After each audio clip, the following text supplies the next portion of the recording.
Sampaloc Weavers Association ay nabuo sa 10 hanggang 30 miyembro at na-register sa DOLE ng taong 2008. At kahit hindi miyembro ay natutulungan namin sa kabuhayan. Itong hanap buhay na ito ay minana pa namin sa mga ninuno at nagpasalin-salin ng ilang henerasyon. Ang asosasyong ito naman ay in-establish namin for women empowerment.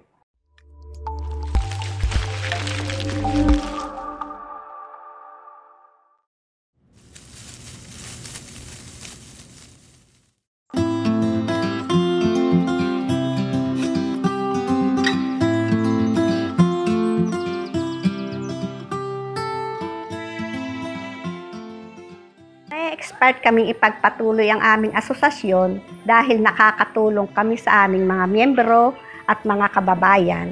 Nakakatulong din kami sa lokal na pamahalaan sa pagpapaunlad ng ekonomiya ng bayang ito.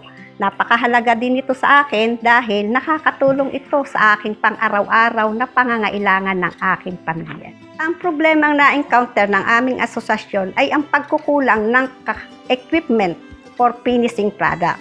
Ngayon, nabigyan ito ng solusyon at sa tulong ng DTI at DOLE sa pamamagitan ng pagbibigay ng mga equipment gayang ng mga sewing machine. Ang local government naman ay natulungan na kami sa pamamagitan ng pagbibigay ng training ng product development. Ang long-term goal naman ng aming asosasyon ay para sa pangmatagalang hanap buhay ng aming mga miyembro. Proud sila bilang isa akong weaver kasi nga nakakatulong ako sa kanila pag wala silang perang makuha sa tatay nila. Siyempre sa akin kukuha dahil may nakatabi akong perang galing sa pagwiwid ko. Mahalaga ang weaving sa akin kasi nga kung hindi sa pagwiwid ko, siguro yung ibang gastusin mangungutang ako sa baka mabaon pa kami sa utang kung hindi ako magwiwid. Kasi nga pag-weave, may pera din naman kahit sabi ng iba, barya lang. Pero pag matyaga ka, magkakapera ka ng malaki. Makakatulong ka sa pamilya mo kung sa mga gastusin.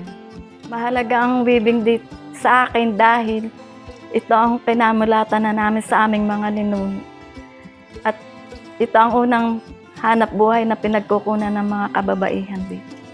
Ang naranasan ko sa pag-weave na naging problema ay kapag maulan, kinukulang kami sa materyales at kung mainit naman, nahihirapan kaming lumala dahil masyadong malutong nasisira ang buli.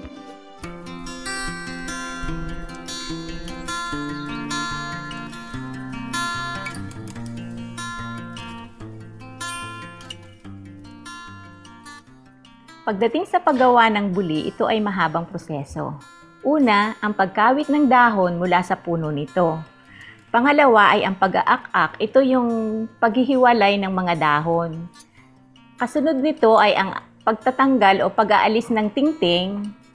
At ito ay handa ng ilaga. Ito'y ilalaga sa loob ng 30 minuto hanggang 1 oras. Pagkatapos na malaga ito ay ibibilad sa araw ng maghapon at ibababad sa loob ng 1 gabi o magdamag. Pagkatapos na mababad ito, patutuyuin itong muli sa sikat ng araw at sa gabi pahahamugan. Pagkatapos nito, ito ay aayikuyin o yung iro-roll sa mga daliri.